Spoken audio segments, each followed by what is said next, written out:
అయితే ఇక్కడ ఏం జరిగిందంటే వెనకాల ఉన్న షాప్ దగ్గర సోడా కోసమో వాటర్ కోసం అయితే ఆగాము. అయితే మన చేతిలో ఉన్న గింబల్ కెమెరా అండ్ ఈ మైక్ చూసి వాళ్ళు కొంచెం కంగారు పడ్డారు. ఎవరో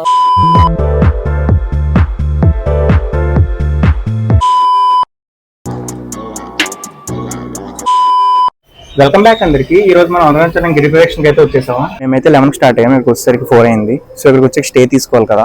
సో మేము నాన్ ఏసీ రూమ్స్ లో అయితే చెక్ ఇన్ అయ్యాము. సో నాన్ ఏసీ రూమ్స్ కి వాళ్ళు 1200 అయితే ఛార్జ్ చేశారు. మన సైడ్ సత్రం అంటారు కదా, సో ఇక్కడ మడం అనమాట.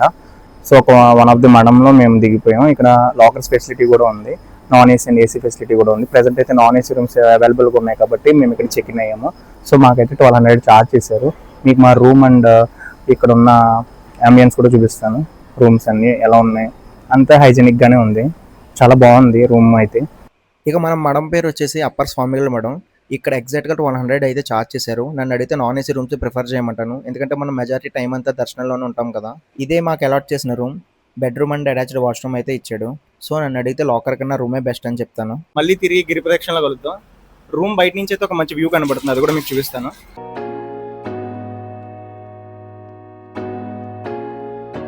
ఇక మనం అయితే చక్కా రెడీ అయిపోయి గిరి ప్రదక్షిణం అయితే స్టార్ట్ చేసేసాం. ఇక్కడ ఒక మ్యాప్ అయితే కనబడుతుంది, మీరు అక్కడ కంగారు పడక్కర్లేదు. ఆ మ్యాప్లోనే ప్రతి డీటెయిల్ అయితే ఉంటుంది, ఎలా స్టార్ట్ చేయాలి, ఎలా ఎండ్ చేయాలి అనేది. మనం అయితే ప్రస్తుతానికి కాలినడక స్టార్ట్ చేసి 1 అవర్ అవుతుంది. ప్రస్తుతానికి మనం 2 లింగాలను అయితే దర్శించుకున్నాం. ఒక లింగం పేరు వచ్చేసి ఇంద్రలింగం అండ్ ఇంకోటి వచ్చేసి అగ్నిలింగం. ఫర్దర్గా దారి ఎలా ఉంటుంది ఏంటి అని అంతా చూపిస్తాను. టోటల్గా ఇది 14 కిలోమీటర్స్ అంట. మొత్తం కొండ చుట్టూ తిరిగేసి మెయిన్ టెంపుల్కి వెళ్ళేది. ఇక మీరు మనం నడిచే వాక్వే అయితే చూడొచ్చు. ప్రెసెంట్ ఎండ్ లేదు కాబట్టి చాలా ప్రశాంతంగా ఉంది. ఈ లోపు మనకి వెల్కమ్ చెప్పడానికి మన జింక సోదరులు అయితే వచ్చేసారు. చుట్టూ ఫెన్సింగ్ ఉన్న వల్ల మనకి లోపలికి వెళ్ళడానికి అయితే ఎలవ్ లేదు, బట్ చూడడానికి చాలా బాగున్నాయి. మీకు కూడా అరుణాచలం వెళ్ళే ప్లాన్ ఉంటే వెళ్ళాక కుదిరితే మార్నింగ్ వాక్ చేయడానికి చూడండి, లేకపోతే ఈవినింగ్ అయ్యాక చూడండి. ఎండ వస్తే మాత్రం చాలా కష్టమవుతుంది మీరు వాక్ చేయడానికి. ఇక నా జర్నీ బడ్జెట్ చెప్పాలంటే నేను బెంగళూరు నుంచి స్టార్ట్ అయ్యాను కాబట్టి అప్ అండ్ డౌన్ అయితే ఏసీ బస్ బుక్ చేసుకున్నాను. సో దానికి 1500 దాకా కాస్ట్ అయింది అప్ అండ్ డౌన్కి. నెక్స్ట్ వచ్చేసి ఫుడ్ అండ్ షెల్టర్కి వచ్చేసి 1500 దాకా అయింది. సో నా టోటల్ బడ్జెట్ మీరు చూసినట్టయితే 3000కి నాకు ఈ ట్రిప్ అయితే కంప్లీట్ అయిపోయింది. ఇక్కడ ఏం జరిగిందంటే వెనకాల ఉన్న షాప్ దగ్గర సోడా కోసమో వాటర్ కోసం అయితే ఆగాము.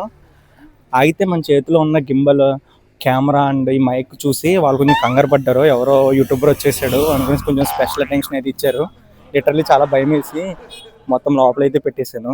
ఇలా పక్కకు వచ్చాకైతే రికార్డ్ చేస్తున్నాను. అప్పుడు ఇలాంటివి జరుగుతుంది. బ్రో ఒక ఫోటో దిగుదామా బ్రో? మనం రాముడైతే మన ఓనర్ సోదరులు అయితే వీళ్ళే కదా. సో నా దగ్గర ఉన్న బిస్కెట్స్ అయితే వీళ్ళకి పెట్టడం జరిగింది. మనమైతే ఎగ్జాక్ట్గా 6:10కి గిరి ప్రదక్షిణం స్టార్ట్ చేసాం. ఇప్పుడు 8:30 అవుతుంది. 7 కిలోమీటర్స్ అయితే కవర్ చేసాం. ఇంకా 7 కిలోమీటర్స్ కవర్ చేయాలి. టోటల్ 14 కిలోమీటర్స్ కదా. ఇప్పటిదాకా మనం 5 లింగాలను అయితే దర్శించుకున్నాం. అందులో ఇంద్రలింగం, అగ్నిలింగం, యమలింగం, నైరుతిలింగం, సూర్యలింగాన్ని ఇప్పటిదాకా అయితే కంప్లీట్ చేసుకున్నాం. ఇంకా 3 లింగాలను అయితే దర్శించుకోవాల్సి ఉంది. ఇక్కడ మ్యాజిక్ ఏంటంటే వెళ్ళిన ప్రతి చోట వాళ్ళు విభూతి ఇస్తున్నారు. నేను కూడా విభూతి అయితే తీసుకున్నాను. ఎందుకోసం అనుకున్నారు? మీకోసమే. మీరు నా సబ్స్క్రైబర్స్ కదా, మీరు బాగుంటేనే నేను బాగుంటానని.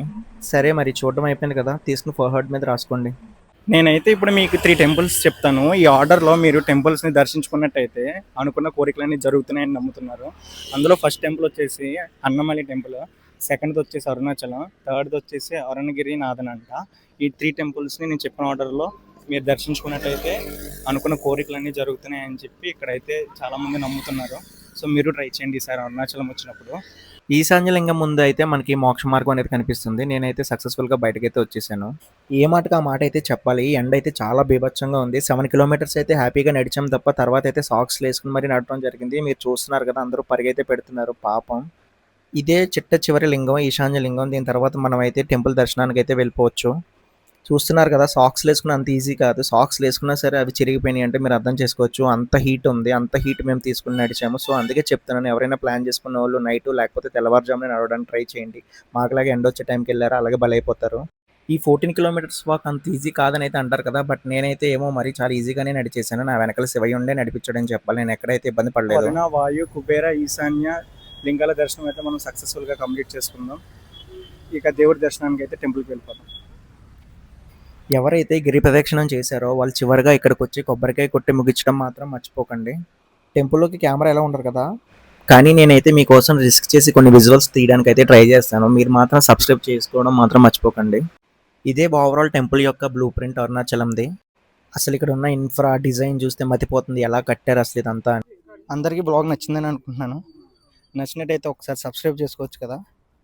ఉంటా బాయ్. 14 కిలోమీటర్స్ నడుస్తూ మాట్లాడుతూ అంత ఈజీ అయితే కాదు కదా. సబ్స్క్రైబ్ చేసుకోవచ్చు. ఉంటా బాయ్.